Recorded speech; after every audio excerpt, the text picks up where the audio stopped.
Imagine a world where a single, withered flower bulb could buy you a grand mansion in the heart of Amsterdam. Not just one house, but 12 acres of land, thousands of pounds of cheese, and an entire farm's worth of livestock. All of this wealth traded for something that would bloom for only a few weeks and then disappear. Why did the smartest, wealthiest people in Europe collectively lose their minds? This wasn't just gardening. This was the birth of the first great financial bubble in human history. Welcome to 1637. Welcome to the madness of the Tulip Mania. To understand this insanity, we first need to look at a country that was drowning in gold. In the 1600s, the Dutch Republic was the richest nation on earth. It was the golden age of trade and discovery. The Dutch East India Company dominated the oceans, bringing back silk, spices, and unimaginable wealth. For the first time, a new middle class had more money than they knew how to spend. They needed a way to show it off. The tulip was an exotic traveler, originally brought from the Ottoman Empire. It was rare, expensive, and a symbol of prestige. Owning a tulip garden became the ultimate status symbol, the Ferrari of the 17th century. But as the demand grew, the nature of the flower itself began to change into something even more valuable. Suddenly, some tulips started to develop strange, beautiful patterns that no one could explain. Botanists were puzzled. These broken colors were unpredictable, making each unique flower a one-of-a-kind masterpiece.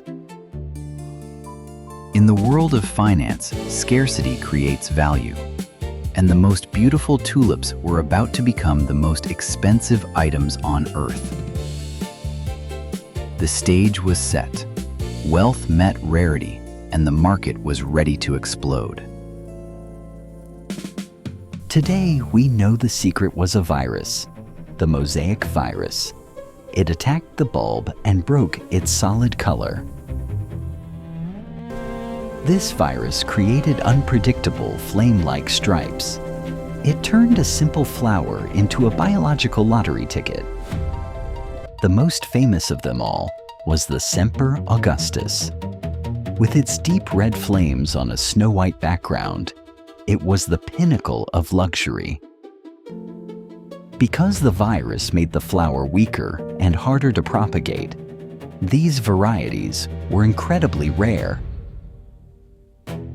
For collectors, it wasn't just about beauty anymore.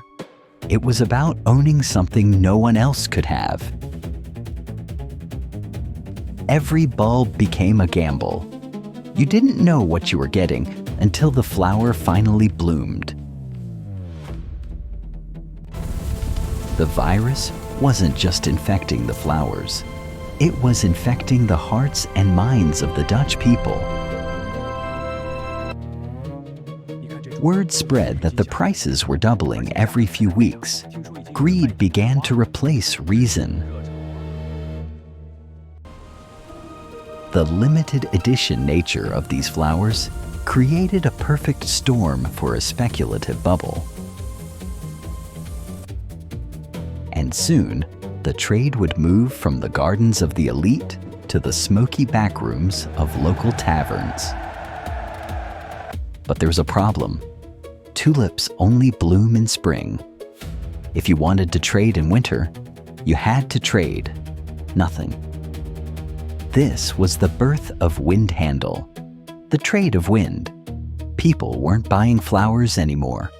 They were buying the right to buy them. You didn't need the bulb. You didn't even need the full amount of money. Just a small deposit, and you were in the game. Leveraging was born. For the first time, ordinary people believed they could become millionaires overnight without ever touching a shovel. Blacksmiths left their forges. Weavers left their looms. The entire economy of the Netherlands began to revolve around a single flower. It was a chain of promises. Everyone was buying to sell to the next person at an even higher price. The taverns became the new stock exchanges. The scent of beer and tobacco mixed with the intoxicating smell of easy money. Logic was gone. Only the fever remained. By 1636, the tulip was the fourth leading export of the Netherlands. Prices had disconnected from reality. The bubble was fully inflated, stretched to its breaking point. At the peak, the price of a single bulb increased by 20 times in just 1 month. It was vertical growth. Legend tells of a sailor who found a bulb on a merchant's desk. Thinking it was an onion, he ate it with his herring. That single snack cost more than the expenses of an entire ship's crew for a whole year. Everyone felt like a genius. Why work for a living when your garden was growing gold? The Semper Augustus reached 5,500 guilders. For that price, you could buy the finest mansion in Amsterdam. But every bubble has a limit, and the limit of the Tulip Mania was about to be reached in the cold winter of 1637. The market was no longer driven by collectors who loved flowers. It was driven by speculators who only loved money. To keep a bubble growing, you need a constant supply of greater fools. But eventually, you run out of fools. On February 3rd, 1637, in the city of Haarlem, the silence began. The first person refused to pay. Then the second. Then everyone. It happened overnight. At a routine auction in Haarlem, the unthinkable happened. There were no buyers.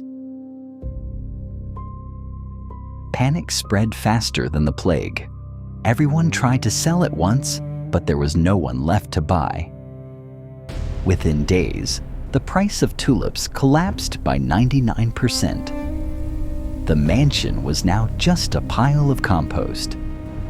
Thousands of people who thought they were rich were suddenly bankrupt. Their paper contracts were as worthless as dry leaves. The courts were overwhelmed. Judges didn't know what to do. They eventually ruled that these were gambling debts and refused to enforce them.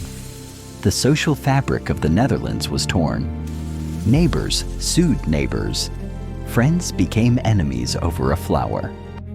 The Great Tulip Crash of 1637 left a scar on the Dutch economy that would last for years. For centuries, this has been told as a cautionary tale of human greed. But was it really that simple? Modern historians suggest the crash didn't destroy the economy, but it destroyed something even more important: the illusion of easy wealth. The tulip returned to being just a flower. But the psychological pattern of the bubble was now part of our DNA. History doesn't repeat, but it often rhymes. From tulips to tech stocks, the faces of our assets change, but the fever remains the same. This time is different. The 4 most expensive words in the history of finance. Whenever we hear them, a bubble is usually nearing its peak. Look at your current portfolio. Are you buying because of the underlying value? Or are you just hoping to find a greater fool to buy it from you? The lesson of 1637 is a warning for 2026. Is there a tulip hiding in your holdings? Something that rose too fast without a solid foundation? True investing is about patience and discipline. If everyone is talking about it, the opportunity has likely already passed. Real wealth takes time to grow. Anything that travels like a rocket eventually falls like a stone. Don't be the last one holding the flower. What do you think is the tulip of our time? Let us know in the comments. Stay sharp and stay rational. Subscribe for more financial history to power your brain. We'll see you in the next crisis.